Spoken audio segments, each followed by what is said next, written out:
Este es el sonajero político de PST.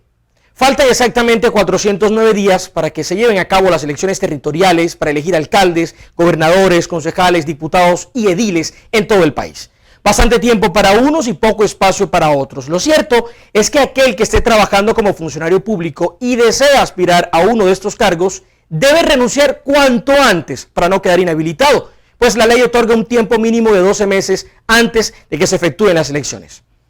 Pero para hablar de leyes, leguleyadas y estatutos, pues que lo hagan los expertos. Yo me remitiré a hacer una breve radiografía de la política local. Un ambiente enrarecido, incierto y de mucha tensión.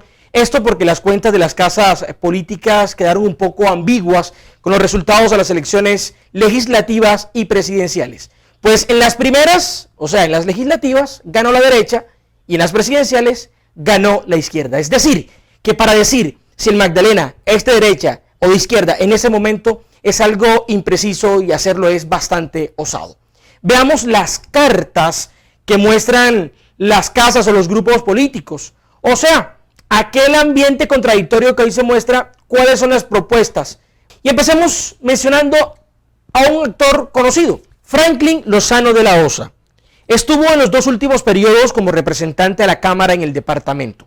Se abstuvo de volver a repetir curul, pero envió al ruedo a su esposa, la hoy congresista Sandra Milena Ramírez, quien obtuvo 55.129 votos por Cambio Radical. Lozano fue signo de conflicto en el partido de la U, donde pensó escampar, y también en Cambio Radical, donde la llegada de su cónyuge causó división.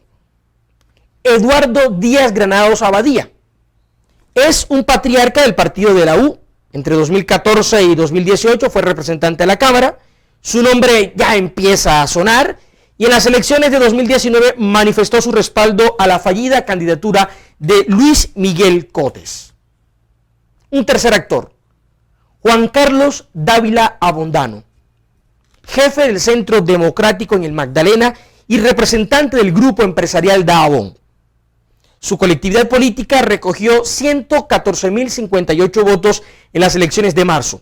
Su coequipero, Holmes Echeverría, congresista con alto potencial político, negó que aspiraría a la gobernación, entendiéndose así que hay un acuerdo en el expartido de gobierno en lo que refiere al departamento del Magdalena.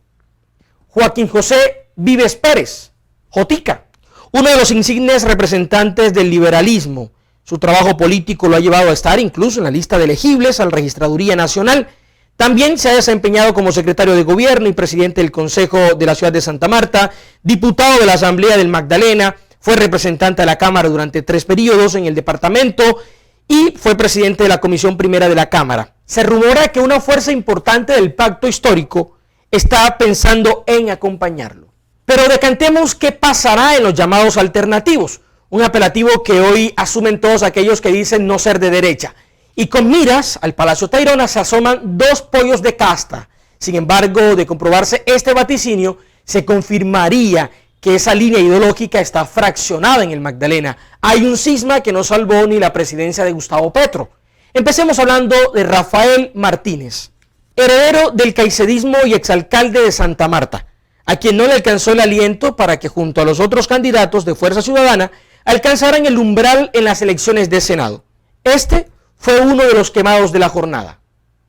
Aparece una segunda opción, Arismel Padilla, una propuesta promovida desde el bloque político de izquierda, representados por Wilfredo Gómez, quien estuvo al frente de la candidatura de la hoy vicepresidenta Francia Márquez.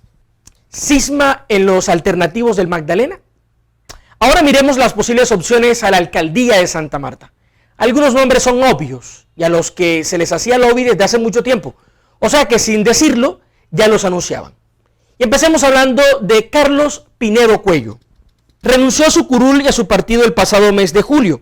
Este fue el paso más decisivo para refrendar sus aspiraciones.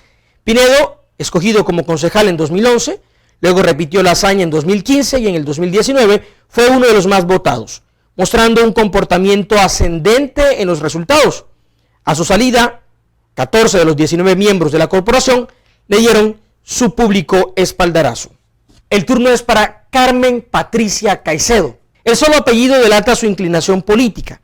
Su posible candidatura se ha ido fraguando en cuanto a la vistosidad pública desde la gerencia del ESMAD, labor que se interrumpió con la intervención forzosa por la Superservicios.